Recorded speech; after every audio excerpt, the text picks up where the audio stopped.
Hello बच्चों, मैं Mohan sir आप लोगों को अपने YouTube channel new vision classes में स्वागत करता हूं।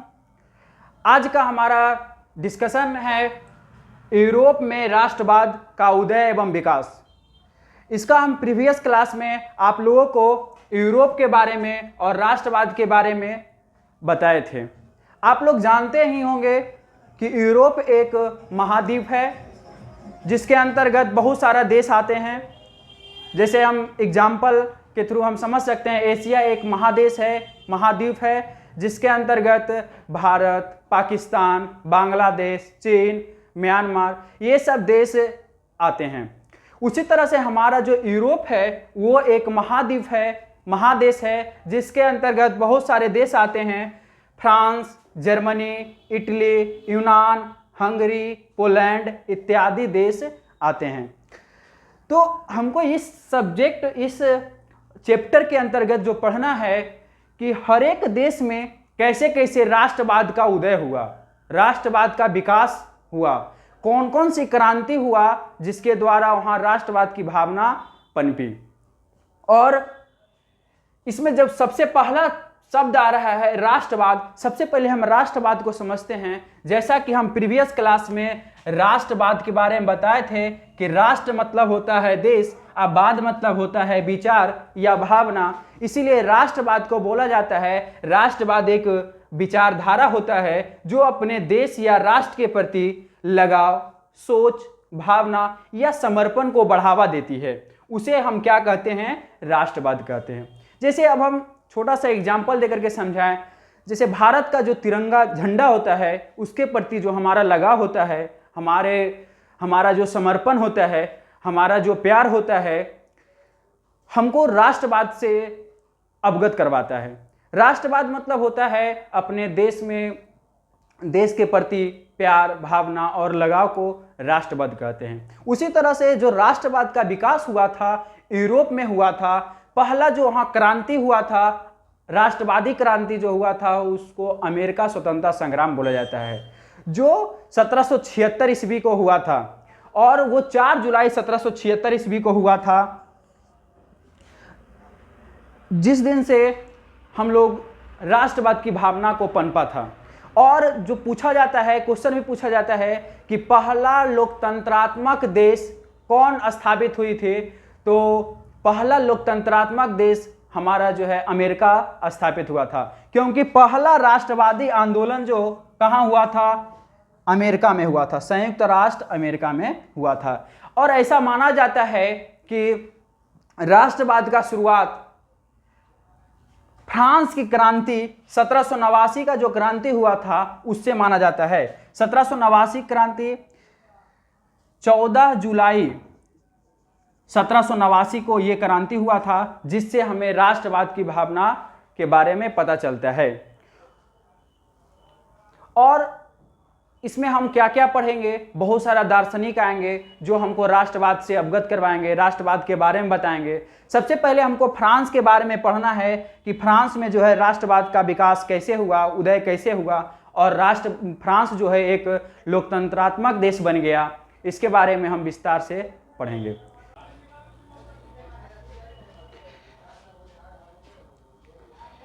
इसमें हम फ्रांस की क्रांति का मुख्य कारण के बारे में डिस्कस करेंगे। और जो पहला मुख्य कारण है लुई 16वां, जैसा कि हम प्रीवियस क्लास में बताए थे कि फ्रांस का राजा जो था लुई 16वां था, और यहाँ का जो शासन चल रहा था वंशानुगत शासन चल रहा था और राजतंत्र चल रहा था। वंशानुगत कहने का मतलब हुआ राजा का बेटा फिर से राजा बनेगा, राजा का बेटा उसी तरह से राजा बनेगा, ये हमेशा चलते रहेगा, तो उसको हम बोलते हैं वंशानुगत। तो उसी तरह से फ्रांस में जो चल रहा था, जिस समय फ्रांस की क्रांति हुई थी, लुई 16वां का शासन चल रहा था। और लुई 16वां जो था एक निरंकुश राजा था और अयोग्य राजा था। वो योग्य नहीं था, मतलब वो 20 साल की उम्र में वो जो है राजा बन गया था। 1774 ईस्वी में राजा राजगद्दी पर बैठ गया था लुई 16वां। और दूसरा जो कारण है लुई 14वां, मतलब इसका लुई 16वां का दादाजी, वो क्या कहता था कि मैं ही राज हूं। और लुई 16वां क्या कहता था? मैं ही भगवान हूं और मेरा शब्द ही कानून है। मतलब जो हम बोल दिए वो क्या हो गया, कल से कानून हो गया। जैसे एग्जाम्पल, अगर राजा लुई 16वां बोल दिया कि कल से पानी नहीं पीना है, तो पानी नहीं पीना है, वो क्या बन गया, कानून बन गया। कल से इस जगह पर कोई नहीं आएगा, इसके बारे में कुछ नहीं बोलेगा, तो वो नहीं बोलेगा, मतलब वो कानून बन जाता था। जो बोला राजा वो क्या हो गया, कानून बन गया।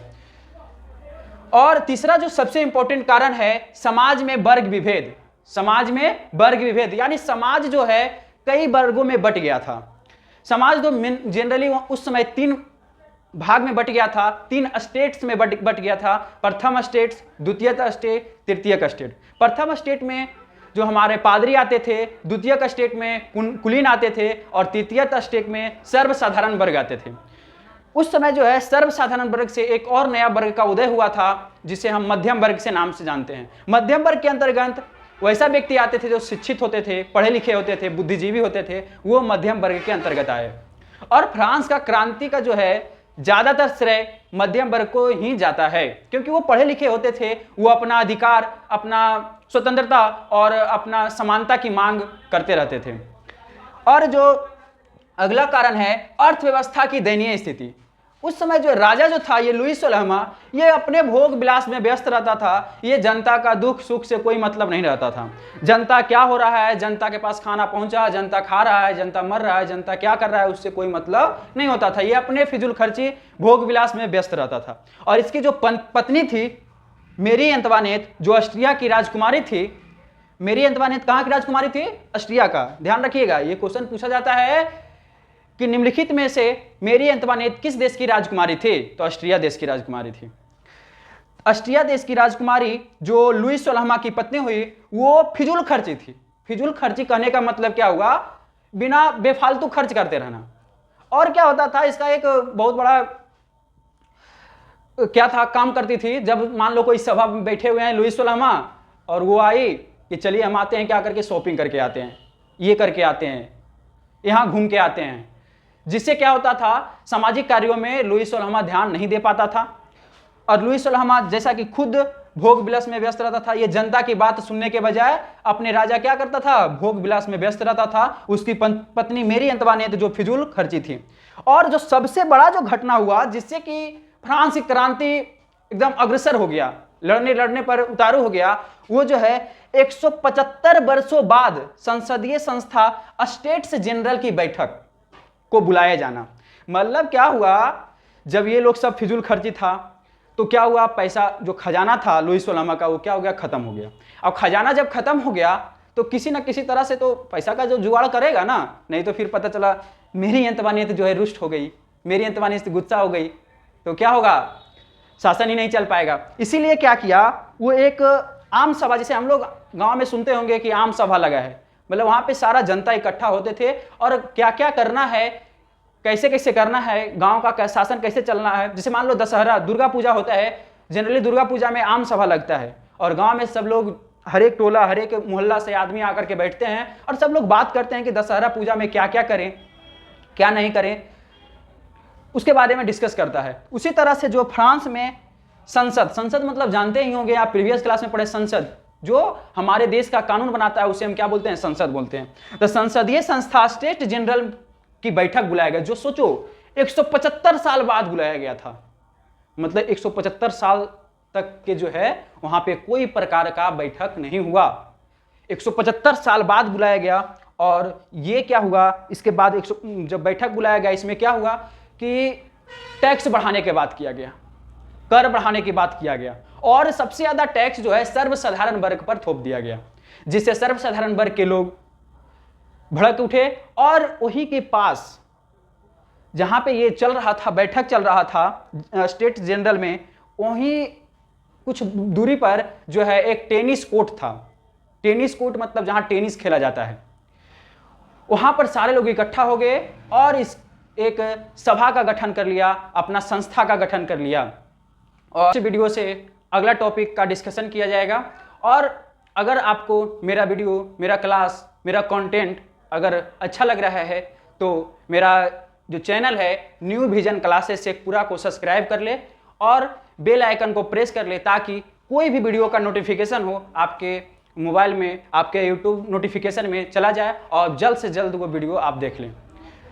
ठीक है दोस्तों, इसके बाद नेक्स्ट क्लास में। Thank you, best of. पहला जो जैसा कि अभी हम बताए हैं कि फ्रांस का मुख्य कारण, इसमें से सबसे लास्ट जो कारण था वो 175 साल बाद जो आम सभा की बैठक स्टेट्स जनरल में बुलाया गया था, जिसके कारण सब जनता जो है एक जगह इकट्ठा होकर के क्या कर विरोध किया। उसी का कुछ हम पॉइंट देखते हैं। पहला पॉइंट जैसा कि है 5 मई 1789 को लुई 16वां ने 75 वर्षों के बाद स्टेट जनरल का बैठक बुलाया और तृतीय स्टेट के लोगों ने उस सभा के पास ही एक टेनिस कोर्ट में नेशनल असेंबली नामक सभा का स्थापना किया।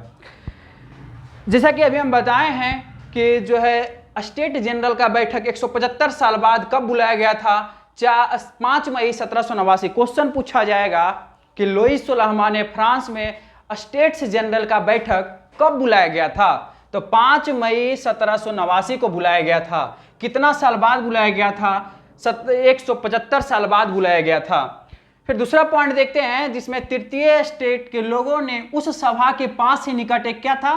टेनिस कोर्ट था, जहां टेनिस खेला जाता है, में नेशनल असेंबली नामक एक सभा का गठन किया और 14 जुलाई 1789 को क्रांतिकारियों ने शस्त्र को हथियाने तथा कैदियों को छुड़ाने के लिए बास्तिल का किला, यह इंपॉर्टेंट है हीरो, बास्तिल का किला के दीवार को तोड़ दिया और सारे कैदियों को स्वतंत्र करवा दिया।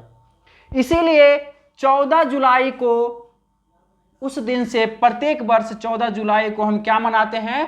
फ्रांस का स्वतंत्रता दिवस के रूप में मनाया जाता है। 14 जुलाई 1789 को क्या हुआ था? बास्तिल के किले को तोड़ करके सारे कैदियों को स्वतंत्र करवा दिया था। इसीलिए 14 जुलाई को फ्रांस का स्वतंत्रता दिवस के रूप में मनाया जाता है। फिर 1791 में क्या हुआ? जनता के हितों के लिए नया संविधान बनाया गया और व्यवस्थापिका सभा का गठन किया गया। जैसा कि आप जानते हैं सरकार का 3 पार्ट होता है, व्यवस्थापिका, कार्यपालिका और न्यायपालिका। और व्यवस्थापिका का क्या काम है? कानून बनाना और पुराने कानून में संशोधन करना। और कार्यपालिका का क्या काम है? उस कानून पर काम करना और उसको लागू करना। और न्यायपालिका का काम है उस कानून को अगर कोई नहीं मान रहा है, उसका विरोध कर रहा है, उसको सजा देना और दंड देना।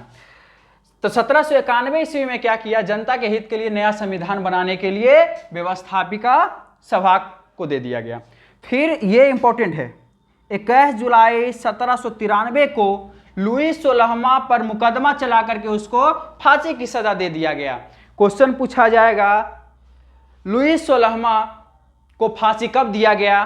तो 21 जुलाई 1793 को, 21 जुलाई 1793 को उसको फांसी दे, इसको बंदी बना लिया गया था। 14 जुलाई 1789 को ही पहले उसको किला को तोड़ करके सबको आजाद कर दिया और लुई 16वां को बंदी बना लिया गया था। और 21 जुलाई 1793 को लुई 16वां पर मुकदमा चला करके फांसी की सजा दे दिया गया। 1799 में नेपोलियन का एंट्री होता है, जो सबसे इंपॉर्टेंट माना जाता है। 1799 में फ्रांस की राजनीति में नेपोलियन साहब आते हैं, ने डायरेक्टरी शासन, जो डायरेक्टरी शासन चल रहा था, संविधान का शासन चल रहा था, उसका अंत करके फ्रांस का प्रथम काउंसलर बन गया। काउंसलर मतलब राजा होता है, फ्रांस का प्रथम काउंसलर बन गया। और 1804 ईस्वी में नेपोलियन फ्रांस का सम्राट बन गया। 1804 ईस्वी में नेपोलियन फ्रांस का सम्राट बन गया। चलिए बच्चों नेक्स्ट पॉइंट पर चलते हैं। नेपोलियन बोनापार्ट का जन्म 15 अगस्त 1769 ईस्वी को हुआ था। 15 अगस्त 1769 ईस्वी से क्वेश्चन पूछा जाता है नेपोलियन का जन्म कब हुआ था? तो 15 अगस्त 1769 ईस्वी को। इनके पिता का नाम क्या था? Carlo Bonaparte. इनके पिता का नाम क्या था? कार्लो बोनापार्ट था। और ये एक महान सेनापति था। लेकिन इसके साथ जो नेपोलियन के साथ क्या हो गया, ये जो है केवल और केवल फ्रांस में ही शासन नहीं कर रहा था, यूरोप के लगभग सारे देशों में शासन कर रहा था। जैसे जर्मनी में जाकर के, उस समय जर्मनी का सबसे बड़ा क्षेत्र था प्रसा में जाकर के ये राइन संघ का स्थापना किया था। 1806 ईस्वी में राइन संघ की स्थापना किया और वहाँ के जनता को अपने वादे और कर्मों से लुभान्वित किया और सबके दिलों में राष्ट्रवाद की भावना और अपने देश के प्रति लगाव, राजा के प्रति लगाव को प्रसारित किया। नेपोलियन जो है, लेकिन जो इसके पड़ोसी देश, जैसा कि हम जानते हैं कि सबसे बड़ा जो जलन का घर होता है हमारा पड़ोसी होता है, उसी तरह से फ्रांस का जो, जैसा कि आप वर्ल्ड मैप में जानते होंगे कि फ्रांस का जो इधर बगल ऊपर में जो है ऑस्ट्रिया है, फ्रांस के जो पड़ोसी देश है एक ऑस्ट्रिया है, जो उसका चांसलर था मेटरनिक। जो मेटरनिक था, मेटरनिक एक प्रतिक्रियावादी नेता था और वह जो है पुरातन व्यवस्था को बनाए रखना चाहता था। क्वेश्चन पूछा जाएगा कि मेटरनिक जो है किस देश का चांसलर था, तो ऑस्ट्रिया का चांसलर था। या तो उल्टा भी क्वेश्चन पूछ सकता है, ऑस्ट्रिया का चांसलर कौन था, तो मेटरनिक था। मेटरनिक कैसा शासक था, तो प्रतिक्रियावादी शासक था। और मेटरनिक कैसा व्यवस्था को बनाए रखना चाहता था, तो पुरातन व्यवस्था को बनाए रखना चाहिए। मतलब पुरातन मतलब समझ जाओ पुराना व्यवस्था। पुराना व्यवस्था कहने का मतलब जैसे पहले वंशानुगत शासन चल रहा था, राजतंत्र चल रहा था, ये राजतंत्र को ही बनाए रखना चाहता था। तो मेटरनिक को जो ये नेपोलियन जगह जगह घूम करके हर एक देश जा करके अपना प्रचार कर रहा था, राष्ट्रवाद की भावना को जागृत करवा रहा था, इसको देख करके खटक मतलब बुरा लग रहा था और ये सोचता था कि कैसे भी करके नेपोलियन को हरा करके और फिर से वहां पुरातन व्यवस्था यानी लुई 16वां बुर्बो राजवंश का शासन, लुई 16वां जो था बुर्बो राजवंश का शासक था, बुर्बो राजवंश फिर से वहां स्थापित कर दे। तो क्या हुआ 1815 का समय में, जैसा कि हम बताए हैं, नेपोलियन बोनापार्ट जो है 1804 ईस्वी में फ्रांस का सम्राट बना। फ्रांस का राजा कब बना, 1804 ईस्वी में, याद रखिएगा। और 1806 ईस्वी में राइन संघ का स्थापना किया। कहाँ, जर्मनी का एक बड़ा सा क्षेत्र था जो लगभग एकीकरण के पहले लगभग 300 छोटे छोटे राज्य में बटा हुआ था। उसमें एक बहुत बड़ा राज्य जो था प्रसा था। प्रसा में जाकर के राइन संघ की स्थापना किया था। 1815 ईस्वी में क्या किया, वाटरलू का युद्ध हुआ। क्वेश्चन पूछा जाएगा वाटरलू का युद्ध कब हुआ, 1815 ईस्वी में हुआ, जिसमें फ्रांस जो बेचारा था, जो फ्रांस का राजा कौन था, नेपोलियन था, वो अकेला पड़ गया। इधर ऑस्ट्रिया, प्रसा, रूस, ब्रिटेन, हंगरी, मतलब एक तरफ फ्रांस अकेला, जिसका राजा कौन था, नेपोलियन। इधर जो है सब मतलब यूरोप के और सभी देश एक तरफ हो गए और फ्रांस बेचारा अकेला हो गया। दोनों के बीच घमासान युद्ध हुआ, लेकिन नेपोलियन का बुरी तरह से हार हो गया। 1815 ईस्वी में क्या हुआ, नेपोलियन का हार हो गया। क्वेश्चन पूछा जाएगा नेपोलियन के हार किस युद्ध में हुआ था, तो वाटरलू का युद्ध में हुआ था। नेपोलियन का हार कब हुआ था, 1815 ईस्वी में हुआ था। नेपोलियन का हार किस युद्ध में हुआ था, वाटरलू का युद्ध में हुआ था। नेपोलियन कहाँ का सम्राट था, फ्रांस का सम्राट था। उसका विरोधी में कौन कौन था, तो ऑस्ट्रिया था, हंगरी था, ब्रिटेन था, रूस था और बहुत सारा देश था। इसमें जो मेन नेता था, मेन लीड जो ये युद्ध का लीड कर रहा था, वो ऑस्ट्रिया का चांसलर मेटरनिक, वही मेटरनिकवा, जो क्या कर रहा था, नेपोलियन को रोकना चाहता था और फ्रांस में पुरातन व्यवस्था को स्थापित करना चाहता था। वही मेटरनिक जो है ये वाटरलू का युद्ध करवाया और नेपोलियन को बुरी तरह से पराजित कर दिया। फिर क्या हुआ, नेपोलियन को कैदी बना करके सेंट हेलेना द्वीप, याद रखिएगा, नेपोलियन को कैदी बना करके सेंट हेलेना द्वीप पर भेज दिया गया और 52 वर्ष की उम्र में 1821 ईस्वी में इसको फांसी की सजा दे दिया और फांसी पर चढ़ा दिया। इस तरह से नेपोलियन जो है, नेपोलियन का अंत हो गया और वहां फिर से वो जो है मेटरनिक जो चाहता था पुरातन व्यवस्था लाना, लुई 18वां को फिर से वहां का राजा घोषित कर दिया और फिर से वहां सारा संविधान, नेपोलियन संहिता। एक क्वेश्चन और छूट गया था, नेपोलियन बोनापार्ट ने एक संविधान का स्थापना किया था, उसका नाम है नेपोलियन संहिता या नेपोलियन कोड कहते हैं। उस सारा कुछ को अंत कर दिया और फिर से राजतंत्र और बुर्बो राजवंश का स्थापना कर दिया फ्रांस में। जो ये सब युद्ध के बाद, जैसा कि आप जानते होंगे, कोई भी लड़ाई झगड़ा गांव में होता होगा तो उसका पंचायती होता है, मतलब सारे 5, 10, 15, 20 जो बड़े आदमी होते हैं सब बैठ करके, मुखिया सरपंच बैठ करके इसका डिस्कशन करते हैं। ठीक उसी तरह से ये जो वाटरलू का युद्ध हुआ, इससे निकलने के लिए जो है शांति सम्मेलन किया गया, जो फ्रांस के राजधानी ऑस्ट्रिया की राजधानी वियना में किया गया था। उसे हम वियना सम्मेलन या वियना कांग्रेस के नाम से जानते हैं। वियना कांग्रेस कब हुआ था? तो 1815 ईस्वी में हुआ था। वियना कांग्रेस में क्या किया गया? तो फ्रांस में जो भी नेपोलियन का शासन चल रहा था, नेपोलियन को मानने वाला था, सबको जेल में डाल दिया गया और वहां से फिर से बुर्बो राजवंश यानी पुरातन व्यवस्था को लागू कर दिया गया। तो आज का जो क्लास है हम यहीं तक रखते हैं और नेक्स्ट क्लास जो है नेक्स्ट वीडियो में दिया जाएगा। और आज जो हम क्या क्या देखे शुरू से, पहला हम राष्ट्रवाद के बारे में समझे। राष्ट्रवाद किसे कहते हैं? तो अपने देश, अपने राष्ट्र के प्रति जो हमारा लगाव होता है, विचार होता है, सोच होता है, भावना होता है, समर्पण होता है, उसे हम राष्ट्रवाद कहते हैं। जैसे एक छोटा सा एग्जाम्पल बताए थे कि जैसे हमारा तिरंगा के प्रति जो प्यार, हमारा तिरंगा झंडा जो है राष्ट्रीय ध्वज, उसके प्रति प्यार से हम पता लगा सकते हैं कि हमारा राष्ट्रवाद कितना है। और दूसरा टॉपिक जो समझे, बहुत सारा पॉइंट समझे इसमें कि यूरोप महाद्वीप के अंतर्गत कौन कौन से देश आते हैं। फ्रांस, बहुत सारा ऑस्ट्रिया, प्रसा, रूस, ये सब आते हैं। फिर और हम क्या समझे कि नेपोलियन का चर्चा किए। नेपोलियन का जन्म कब हुआ, नेपोलियन कब क्या किया, वाटरलू का युद्ध कब हुआ, नेपोलियन जो है फ्रांस के राजनीति में कब एंट्री मारा, फिर लुई 16वां कब आया, फिर फ्रांस के क्रांति का मुख्य कारण क्या था, राष्ट्रवाद का उदय क्या हुआ। ये सब जो है सारा इंपॉर्टेंट क्वेश्चन है और इम्पोर्टेंट हमेशा पूछा जाता है। हम आशा करेंगे कि ये वीडियो जो है आपको बहुत अच्छा लगा होगा और समझ में आया होगा। अगर कुछ हमसे गलती हो रहा होगा या तो अगर कुछ नहीं समझ में आ रहा है तो आप कमेंट में मैसेज कर दें। और अगर आपको अच्छा लग रहा है तो ये वीडियो देखें और हमारे चैनल न्यू विजन क्लासेस से पूरा को सब्सक्राइब करके रख लें और बेल आइकन भी दबा लें ताकि हर एक वीडियो का नोटिफिकेशन आपको मिलता रहे।